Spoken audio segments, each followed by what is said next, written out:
ஒரு நீண்ட பயணம் போகும்போது அந்த பயணத்தில் கஷ்டம் இல்லாமல் சந்தோஷமாக பயணிக்கணும்னா கூட சுமை கம்மியாக இருக்கணும்.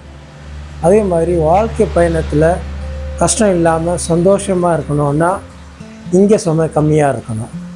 ஹாய், நான் உங்கள் வினோத்குமார். வாங்க இன்றைக்கி வீடியோவில் போகலாம். ஒரு அடைந்த காட்டு, அந்த காட்டுக்குள்ளே நல்ல மழை பெஞ்சுட்டு இருக்கு. அதில் ஒரு குரு அவனோட சிஷ்யனும் மழையில் நனைஞ்சிக்கிட்டே போயின்னு இருக்காங்க. காட்டுக்கு நடுவில் ஒரு நதி ஓடுது. அந்த நதியை கடந்து போகணும். அந்த நதிக்கரை ஓரத்தில் ஒரு அழகான கன்னி பொண்ணு உட்கார்ந்துட்டுருக்கு. அந்த பொண்ணுக்கிட்ட குரு போய் கேட்குறாரு, நீ யார், இங்கே ஏன் உட்காந்துட்டுருக்க அப்படின்னு. அந்த பொண்ணு சொல்கிறா, நான் நதிக்கு அந்த பக்கம் உள்ள கிராமத்தில் இருக்கிறேன், ஒரு சொந்தக்கார வீட்டுக்கு வந்திருக்கிறேன். திரும்பி போகும்போது மழையினால் நதியில் தண்ணி அதிகமாகவும் வேகமாகவும் ஓடின்னு இருக்கிறதுனால என்னால் நதியை கடந்து போக முடியலை. இருட்டானதுனால காடை கடந்து சொந்தக்கார வீட்டுக்கும் திரும்பி போக முடியாது. அதனால் இங்கே உட்காந்துட்டுருக்கேன். இப்போ குரு சொன்னார், வா, நான் என் கையை பிடிச்சிட்டு நதியை கடந்து போயிடலாம் அப்படின்னு.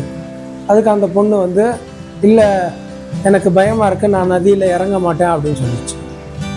அப்போ குரு சொன்னார், சரி பரவாயில்ல, நான் உன்னை தூக்கி நதியை கடந்துடுறேன் அப்படின்னு சொன்னாங்க. அதுக்கு அந்த பொண்ணு சரி அப்படின்னு சொல்லி சொன்னா. குரு அந்த பொண்ணை தூக்கி நதியை கடந்து இறக்கி விட்டாங்க. அந்த பொண்ணு அவள் கிராம பக்கம் போயிட்டா. குரு சிஷ்யனும் அவங்க ஆசிரமம் பக்கம் போயிட்டாங்க. ஆசிரமம் போனத உடனே அந்த சிஷ்யனோட நடவடிக்கையே மாறி போச்சு. அவர் எந்த வேலையும் செய்கிறதில்ல, ஒரு மாதிரியாகவே இருந்தாங்க. குரு என்ன ஆச்சு அப்படின்னு கேட்டார். அதுக்கு அந்த சிஷ்யன், இல்லை ஒன்றும் இல்லை அப்படின்னாங்க. இல்லை, ஏதோ ஒன்று நடந்திருக்கு அப்படின்னு சொல்லியிருக்கேன். ரொம்ப வற்புறுத்தி கேட்டதுக்கப்புறம், இல்லை நீங்கள் அந்த காட்டில் செஞ்சது சரியில்லை. காட்டில் நான் என்ன செஞ்சேன்?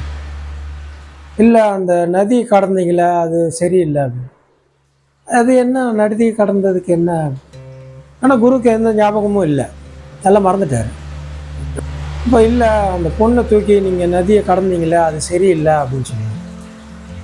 அப்போ தான் குருக்கு ஞாபகம் வந்தது.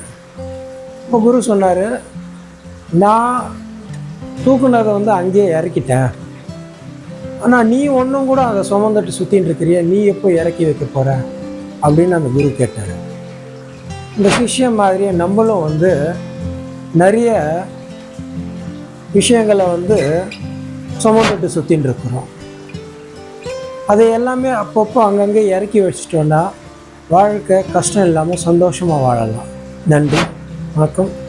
இந்த வீடியோ எப்படி இருந்தது இந்த கமெண்ட்டில் சொல்லுங்கள். பிடிச்சிருந்தால் லைக் பண்ணுங்கள், ஷேர் பண்ணுங்கள், சப்ஸ்கிரைப் பண்ணுங்கள்.